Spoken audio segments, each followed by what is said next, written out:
র্যাকেটগুলো বার করতে হবে। কি বলছেন দুজনেই দেখুন।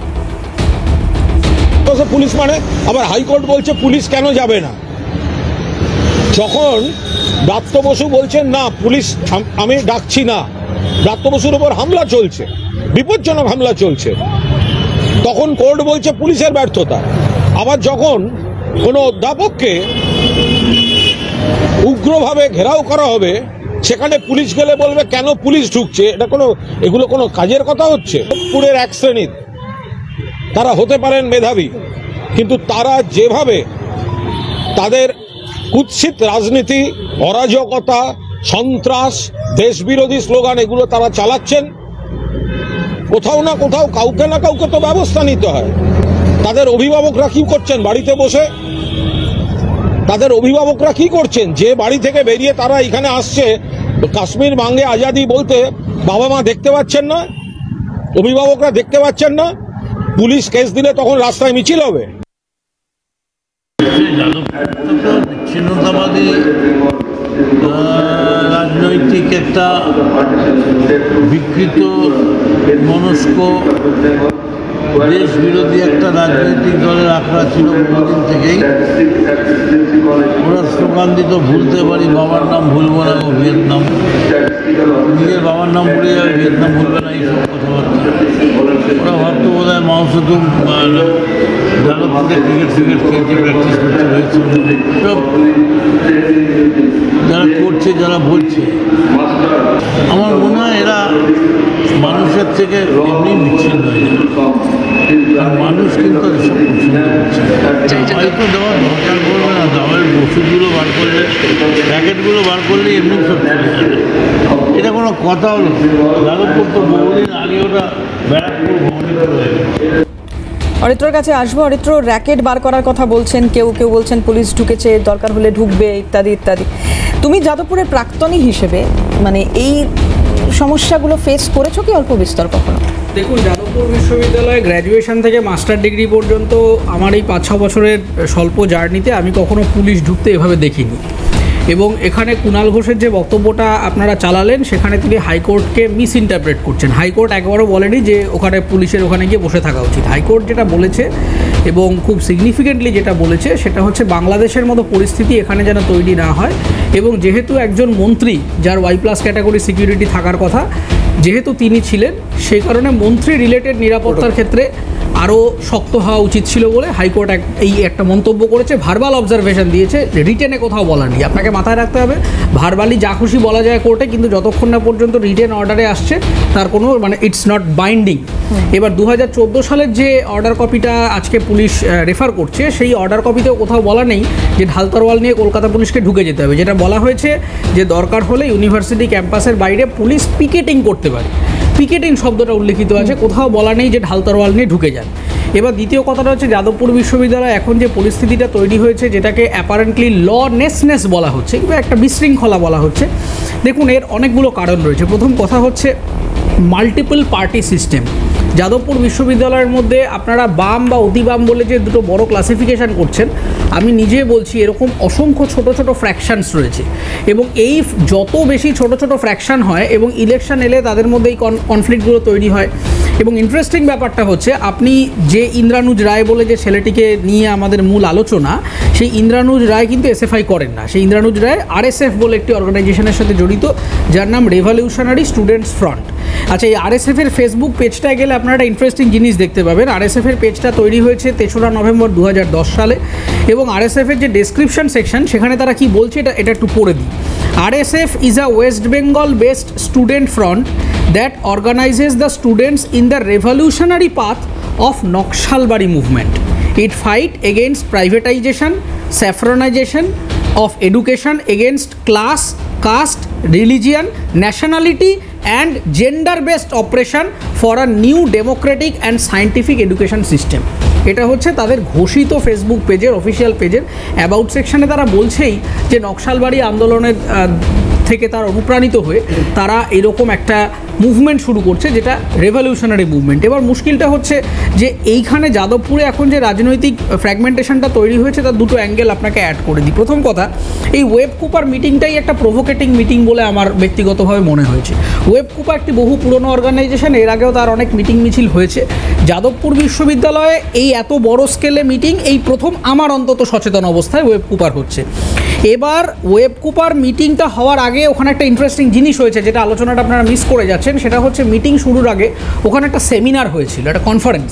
সেই কনফারেন্সের সাবজেক্ট ছিল শিক্ষায় গেরুয়াকরণ, বা সোজা ব্যাপার বিজেপির বিরোধিতা করে এই যে একটা নতুন এডুকেশন পলিসি এসছে সেইটার বিরোধিতা করে একটা সেমিনার, যেখানে কিন্তু তৃণমূল মনস্ক এবং তৃণমূল মনস্ক নয় এরকম বহু অধ্যাপক এক্সপার্টরা সেমিনার করেছে। আচ্ছা, তারপরে সেখানে ডেপুটেশন দেওয়া হয়েছে ইত্যাদি। প্রথম যে প্রশ্নটা সেটা হচ্ছে নির্বাচন হচ্ছে না কেন, এটা হচ্ছে প্রথম কথা। তার কারণ আপনাকে মাথায় রাখতে হবে, আমি লাস্ট নির্বাচন দেখেছি আমার হিসেবে সম্ভবত 2020 সালে। 2020 সালে যাদবপুর বিশ্ববিদ্যালয়ে লাস্ট নির্বাচন হয়েছে, তারপরে হয়নি। আমি মাস্টার ডিগ্রি করেছি, আমি কোনো ইউনিয়ন সিস্টেম বলে কিছু পাইনি। ইউজিসি তো রেকগনাইজ করছে একটা ইলেকশন সিস্টেম, তাহলে সেই ইলেকশন সিস্টেমটা হবে না কেন? এবং ইলেকশন সিস্টেম মানে এটা অনেকে ভেবে নেন, আমি বিভিন্ন জায়গাতেই দেখেছি তারা লিখছেন যে একটা ছাত্র নির্বাচন করার মানেই হচ্ছে কিছু রাজনৈতিক নেতা প্রডিউস করা, তা কিন্তু নয়। আমি একটা জেনারেল সেক্রেটারি হতেই পারি একটা কোনো দলের, তার মানে এই নয় যে আমি ভবিষ্যতের এমএলএ বা এমপি হতে চাইছি। এরকম বহু জিএস আছেন যারা রাজনীতি পড়ে ছেড়ে দিয়েছেন, অন্য কিছু করছেন, বিদেশে চলে গেছেন। কিন্তু ঘটনাটা হচ্ছে যে ছাত্র এবং শিক্ষা প্রতিষ্ঠানের মধ্যে কমিউনিকেশনের জন্য একটা ইউনিয়ন প্রয়োজন। এবং আরেকটা জিনিস যেটা ভীষণ ইম্পর্টেন্ট, সেটা হচ্ছে এই মুহূর্তে গোটা যাদবপুর ইউনিভার্সিটিটার কোনো ব্যাকবোন নেই। আজকে রেজিস্ট্রার, ডিন, ভাইস চ্যান্সেলর থেকে শুরু করে ইসি কাউন্সিল প্রত্যেকটা অস্থায়ী। একটা টেম্পোরারি ফ্রিল্যান্সার মডেল দিয়ে একটা ইউনিভার্সিটির অ্যাডমিনিস্ট্রেশন কখনোই চলতে পারে না। এই যে অ্যাডমিনিস্ট্রেটিভ মিসম্যানেজমেন্টটা রয়েছে, আপনারা কিছুদিন আগেই দেখেছেন মাস কমিউনিকেশন ডিপার্টমেন্টে খাতা দেখা হয়নি, মুখ দেখে নম্বর দিয়ে দেওয়া হয়েছে। এন্ট্রান্সের মান ক্রমাগত পড়েছে এবং অধিকাংশ জায়গায় টিচার ভ্যাকেন্সি রয়েছে, সেখানে গেস্ট ফ্যাকাল্টি দিয়ে কাজ করানো হচ্ছে। এবং আমি দীর্ঘদিন ধরে অ্যাডমিনের সাথে ফাইট করেছিলাম। আমার তো 5 স্টার ইউনিভার্সিটি না, দেখুন 5 স্টার ইউনিভার্সিটিটা আপনাকে মাথায় রাখতে হবে, এখানে ন্যাকের গ্রেডিংটা বা আমরা আর্টসের ছেলেরা যে ইকুইটিটা এনজয় করি সেটা কিন্তু ইঞ্জিনিয়ারিং এবং সায়েন্স ফ্যাকাল্টির ইকুইটি। আমি সেইটাই আপনাকে বলতে চাইছি, যেটা কনক্লুডিং পয়েন্ট আমার। আমি যখন 2016-17 আমার কোর্স শুরু করতে যাই, ইউনিভার্সিটি অ্যাডমিনিস্ট্রেশনের সাথে আমার প্রথম একটা জিনিস নিয়ে বিবাদ লাগে। আমি বলেছিলাম যে আপনারা এই 55 একর জমিতে ইঞ্জিনিয়ারিং যে ফ্যাকাল্টিটা রয়েছে সেখানে আপনারা নিয়মিত ক্যাম্পাসিং করাচ্ছেন, দেশ বিদেশের থেকে কোম্পানি আসছে, লোকজন চাকরি পাচ্ছে, তাহলে আমাদের আর্টস ফ্যাকাল্টিতে যে এত সাবজেক্ট রয়েছে, ইতিহাস, Bangla, film studies, English, comparative literature, political science, Sanskrit, তাহলে এই ছেলেমেয়েগুলোর জন্য ক্যাম্পাসিং হয় না কেন? এই যে ক্যাম্পাসিং হয় না, আপনি অবাক হয়ে যাবেন, বহু ছেলেমেয়ে আসলে ডিপ্রেসড। আমরা স্টুডেন্ট ডিপ্রেশন নিয়ে, স্টুডেন্ট মেন্টাল হেলথ নিয়ে কথা বলি না, তাদের কেরিয়ার কাউন্সিলিংয়ের কোনো ব্যবস্থা নেই। যে লোকটা পিএইচডি করবে না, ধরুন আমি পিএইচডি করিনি, আমার ইন্টেনশনও নেই পিএইচডি করার এই মুহূর্তে, তাহলে আমি কি করতে পারি? সোশিওলজি নিয়ে যে 5 বছর পড়লাম, বিভিন্ন রকমের আমি পলিসিতে যেতে পারি, ডাব্লিউবিসিএসে বসতে পারি, ইউপি যা খুশি করতে পারি, তাহলে আমার সাবজেক্টের উইংটা কি? কোনো কাউন্সিলিংয়ের ব্যবস্থা নেই। এই যে জায়গাটা, এই যে ভ্যাকিউমটা, এর মূল কারণটা হচ্ছে ইউনিভার্সিটির অ্যাডমিনিস্ট্রেশনের একটা গা ছাড়া মনোভাব রয়েছে। এদের প্রত্যেকটা জায়গায় এরা করার জন্য একটা কাজ করে, একটা জলের ভেন্ডিং মেশিন বসিয়ে দিলাম, একটা স্যানিটারি প্যাড ভেন্ডিং মেশিন বসিয়ে দিলাম, 6 মাস বাদে ধুলো পড়ে ওটা খারাপ হয়ে গেছে। চিঠির পর চিঠি, চিঠির পর চিঠি, মেলের পর মেল, যতক্ষণ না পর্যন্ত একটা ম্যাসিভ কোনো ঘটনা ঘটছে ততক্ষণ ইউনিভার্সিটি ওখানে কোনো রকম কর্ণপাত করে না। এবং আজকে এই যে ঘটনাটা ঘটছে, দেখুন যাদবপুর বিশ্ববিদ্যালয়ের রাজনীতির একটা ইন্টারেস্টিং অ্যাসপেক্ট আছে, সেটা হচ্ছে এটা ভেবে নেওয়ার কিছু নেই যে যাদবপুর বিশ্ববিদ্যালয় মানেই হচ্ছে সিপিএমের গড়। সিপিএম যখন ক্ষমতায় ছিল তখনও যাদবপুরের এই চরিত্র ছিল। আগামীকাল যদি নির্বাচন হয়, সিপিএম ক্ষমতায় আসে এবং মোহাম্মদ সেলিম মুখ্যমন্ত্রী হয়, তাতেও যাদবপুরে সবাই খুব একেবারে কমিউনিস্ট পার্টি হয়ে যাবে তা নয়। যাদবপুরের যে মানে অ্যাসপেক্ট অফ পলিটিক্স, যাদবপুরের রাজনীতিটা হচ্ছে অ্যান্টি এস্টাবলিশমেন্ট। তার কারণ হচ্ছে এই যে যেটাকে আপনারা মাওবাদ বলছেন, জঙ্গিবাদ বলছেন, এই যে আপনারা বলছেন যে মমতা বন্দ্যোপাধ্যায় কি মাওবাদের পক্ষে কথা বলে, একদমই বলে না। তার কারণ হচ্ছে আজকে দেউচা পচামিতে যেভাবে স্টেট স্পন্সার্ড ক্রাইম হচ্ছে, এই নিয়ে আপনি কোথাও কথা দেখতে পাচ্ছেন না, কিন্তু দেউচা পচামির স্লোগান কিন্তু আপনি যাদবপুরের দেওয়ালে দেখতে পাচ্ছেন। তার কারণটা হচ্ছে এই যে কনস্ট্যান্টলি একটা পপুলিস্ট রাজনীতি, এই জনপ্রিয় রাজনীতির এগেনস্টে কাজ করাটাই। ইনফ্যাক্ট আমি আপনাকে এটাও বলে দিচ্ছি, in presence of SFI communicator, state level SFI এর সাথেও কিন্তু ওখানকার এসএফআই এর একটা কনফ্লিক্ট অফ ইন্টারেস্ট তৈরি হয়। তার কারণ অনেক সময় যেটা হয়, যারা রাজ্যের ম্যাক্রো লেভেলে যারা এসএফআইতে বসে আছেন তারা ম্যাক্রো ভিশন থেকে দেখেন, কোথাও গিয়ে তারাও একটু স্লিপ করে যান ওই পপুলিস্ট রাজনীতির মধ্যে। সেখানেও অনেক ক্ষেত্রে দেখা যায় যাদবপুরের আঞ্চলিক এসএফআইরা ওই আঞ্চলিক প্রশ্নগুলোকে তুলে নিয়ে আসেন মূল রাজনীতিতে, যেটা ম্যাক্রো লেভেল এসএফআই লিডাররা অনেক সময় পারেন না। তো এই যে ইন্টারেস্টিং অ্যাসপেক্টটা, এইটার মধ্যে যখন আজকে ব্রাত্য বসু ওখানে গিয়ে পৌঁছচ্ছেন এবং এই ধরনের কাণ্ড কারখানা, আমার প্রথম প্রশ্নটা হচ্ছে আপনি এসএফআই এর ডেপুটেশনটা নিলেন, আরএসএফ এর ডেপুটেশনটা নিলেন না কেন? এবং তারপরের কথাটা হচ্ছে আপনি ওয়েব কুপার মিটিংটা ওখানে অর্গানাইজ করলেন। এই যে আমি যাদবপুরে বারবার বলেছি, আজকে যে প্রশ্নটা আপনার বিতর্কে এসছে যে সিপিএম বলছে তৃণমূলের বাইরের ছেলে এসছে, তৃণমূল বলছে এসএফআই বাইরে থেকে লোক ঢুকিয়েছে, এইটা বলার জন্যই তো আমার একটা রেকর্ড সিস্টেম প্রয়োজন।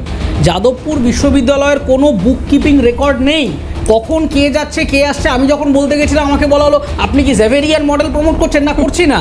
তার কারণ হচ্ছে একটা আইডি কার্ড সিস্টেম থাকা মানে এরকম নয় যেটা একদম বদ্ধ দুয়ার করে দিলাম আর কেউ আসতে পারবে না, আমি সেটা বলছি না। কিন্তু আমার ওখানে সেমিনার হচ্ছে, কনফারেন্স হচ্ছে, ক্লাসে বাইরে থেকে লোক আসুন না, ফেস্ট হচ্ছে আসুন না, কিন্তু একটা তো কাগজ কলম দরকার।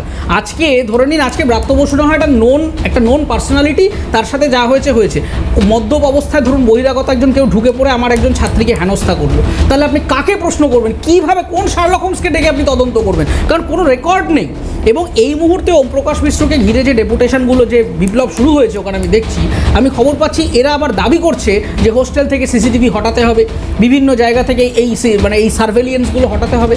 এটা ছাত্রদেরকে ভুল বোঝানো হচ্ছে, কারণ ছাত্রদেরকে ব্যবহার করে ওখানে একটা নার্কোটিক র্যাকেট চলছে, যে র্যাকেটের কথা আপনি বলছেন, এই র্যাকেটটা কিন্তু ছাত্ররা অধিকাংশ ক্ষেত্রেই জানে না। আপনি যে কোনো বিকেলবেলা বা সন্ধ্যেবেলা চলে যাবেন ক্যাম্পাসে, যদি 100টা মানুষকে দেখেন অন্তত 80 থেকে 85 জন ইউনিভার্সিটির সাথে জড়িত না।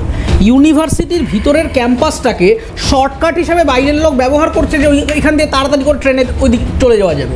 এবং ইউনিভার্সিটির ভেতরের যে পরিবেশটা সন্ধ্যেবেলা করে, প্রতি সন্ধ্যেবেলায় বাইরের লোক আসছে, আমি এও বলছি আমার বহু পরিচিত লোকজন তারা আড্ডা মারতে মারতে বলছে চল আজকে নেশা করব। কোথায় করবেন? চল ক্যাম্পাসের মাঠে চলে যাই। তারা কিন্তু ক্যাম্পাসের সাথে জড়িত না। তাহলে এই লোকগুলো তো ঢুকলে হবে না আমার ইউনিভার্সিটিতে। এই সুরক্ষাটা যতক্ষণ না পর্যন্ত ইনস্টিটিউট ছাত্রদেরকে দিতে পারছে, ততক্ষণ পর্যন্ত হাজারো আন্দোলন করলেও ছাত্রদের মধ্যে এই শৃঙ্খলাটা আনা সম্ভব নয়। বেশ, না, আমি শুনছিলাম অরিত্র অনেক দাবি দেওয়ার কথা বলছিল। আমি দু একটা কথা অরিত্রকে জিজ্ঞেস করি, আচ্ছা অরিত্র, শনিবার দিন ক্যাম্পাস বন্ধ ছিল, সেই দিনকে অত ছাত্র তাদের দাবির জন্য আমাদের মন্ত্রীর গাড়ি ভাঙতে হবে, আপনি সেটা সাপোর্ট করছেন? এক। দুই, কাশ্মীর মাঙ্গে আজাদি যে লেখা থাকছে দেশ বিরোধী কথা, সেটা লিখতেই পারে, তারা লিখতেই পারে এরকম আন্দোলনের মতো। আপনি দেউচা পাচামি নিয়ে বললেন, আচ্ছা দেউচা পাচামি আর কাশ্মীর এক ব্যাপার? কাশ্মীর মাঙ্গে আজাদি আর দেউচা পাচামি এক করে ফেললেন, এটা তো হয় না।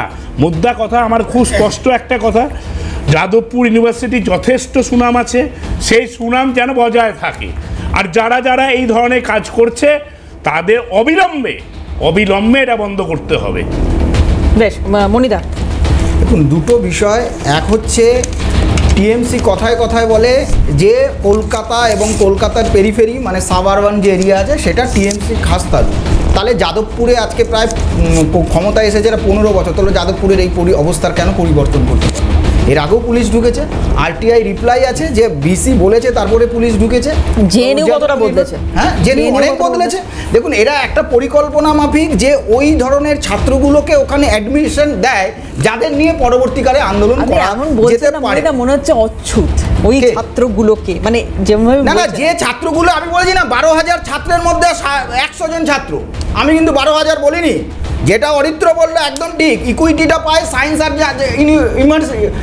ইঞ্জিনিয়ারিংয়ের জন্য, কিন্তু দেখায় যেন পুরো সায়েন্স ইঞ্জিনিয়ারিং সবাই এগুলো করছে ওই 100 জন ছাত্র, 100 জনের ছাত্রের জন্য পুরো যাদবপুর ইউনিভার্সিটির বদনাম হচ্ছে।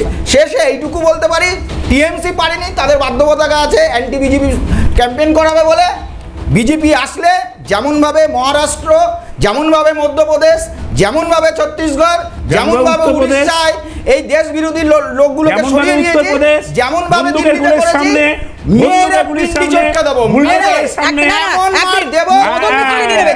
মদন মিত্রকে নিয়ে নেবেন তো আপনাদের কাজে লাগবে। শুভজিৎ, জানি না যাদের প্রার্থী বোধহয় বাংলাদেশের ভোটার হয়ে এখানে ভোটে দাঁড়িয়ে যায়, তারা আবার এখন দেশ বিদেশ এই নিয়ে কথা বলে। আসলে প্রশ্নটা অসুবিধা কোথায় জানেন, মানে প্রবলেমটা হচ্ছে যাদবপুরটি এমন একটি জায়গা যেখানে বিভিন্ন ধরনের ধারা, যে কথাগুলো অরিত্র বললো না, যে মাল্টিপল লেয়ার অফ ডেমোক্রেসি, এটা এক্সিস্ট করে। এবং যারা এই ধরনের কথাবার্তা লিখে ভারতবর্ষের বিরুদ্ধে যে প্রশ্নগুলো উঠে আসছে, তারা কিন্তু ভোটে জেতে না, ভোটে কিন্তু জিততে পারে না তারা।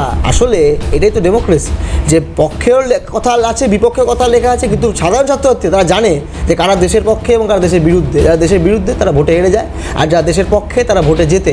দুই, খুব গুরুত্বপূর্ণ কথা, এখানে জেএনইউর প্রসঙ্গ উঠলো। আচ্ছা, জেএনইউ তো না কিন্তু এত ট্যাঙ্ক ফ্যাঙ্ক অমুক টমুক নামিয়ে টামিয়ে, তো লাস্ট ইলেকশনে কত ভোট পেয়েছে এই ভিভিপি? ইউনিয়নটা কারা জিতেছিল জানো? আমার যদি ভুল না হয় তাহলে বোধহয় ওখানে লেফট ইউনিয়ন জিতেছে এবং ব্যাপকভাবে জিতেছে। তো চেষ্টা করুক না, আমার কথা এতই তো প্রশ্ন তো এক জায়গায়, যে কোয়েশ্চন অফ ক্যাম্পাস ডেমোক্রেসি নেই কেন? ক্যাম্পাসে ইলেকশন হবে না কেন? আমরা তো চাই যে তৃণমূল, এবিভিপি, অন্যান্য একাধিক দল, কেউ ইন্ডিভিজুয়াল, সবাই নির্বাচনের প্রতি দুর্নীতি করুক, তবে যাকে ছাত্ররা বেছে নেবে তারা ইউনিয়ন তৈরি করবে। একদম। অরিত্রর কাছে যাবো, শেষ করবো অরিত্রকে দিয়ে।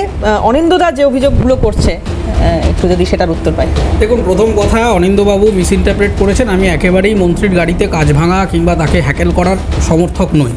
দ্বিতীয় কথাটা হচ্ছে, উনি যে জাতীয়তাবাদ বা ইন্টিগ্রিটির কথা বলছেন ইত্যাদি করছেন, ওনার দলের মুখ্যমন্ত্রী মমতা বন্দ্যোপাধ্যায় মঞ্চে দাঁড়িয়ে যখন বলেছিলেন কলকাতা হাইকোর্টটা বিজেপির আদালত, তখন ওনারা কোনো ব্যবস্থা নেননি এবং আনফর্চুনেটলি তাদের এগেনস্টে কোনো রকম কন্টেম্প প্রসিডিং হয়নি।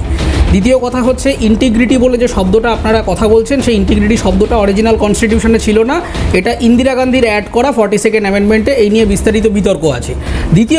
সর্বশেষ কনক্লুডিং পয়েন্টটা হচ্ছে, আপনারা যে বিচার ব্যবস্থা ইত্যাদি ইত্যাদি, দেউচা পচামি, কাশ্মীর, আদিবাসী ইত্যাদি নিয়ে কথা বলছেন, সেই দেশের বিচার ব্যবস্থায় আপনারা প্রত্যেকেই জানেন, হয়তো মনে করিয়ে দিতে চাইব, ভারতবর্ষের প্রাক্তন চিফ জাস্টিস কাপাডিয়া সুপ্রিম কোর্টের বেঞ্চে বসে যখন রায় দিয়েছিলেন, দণ্ডকারণ্য, অরণ্য সহ একাধিক রকম এরকম, তখন বেদান্তা কোম্পানিতে তার স্টক ছিল বলে সেই কোম্পানির হয়ে তিনি মানে তার পক্ষে রায় দিয়েছিলেন। ফলে যে দেশের বিচার ব্যবস্থা, দিল্লি হাইকোর্ট কিছুদিন আগে অ্যানাউন্স করেছে একটা সাইকেল সংক্রান্ত পিআইলে, যে রাষ্ট্র হিসেবে ভারতবর্ষ এখনও সবাইকে সঠিক, মানে তার যে বেসিক নেসেসিটি, খাদ্য, বস্ত্র, বাসস্থান, সেটা দিয়ে উঠতে পারেনি। এগুলো কোর্টের রেকর্ডেড বয়ান। ফলে সেই জায়গা থেকে দাঁড়িয়ে প্রশ্নটা ইন্টিগ্রিটির নয়, প্রশ্নটা যাদবপুরে কোথায় কি লেখা হলো না হলো।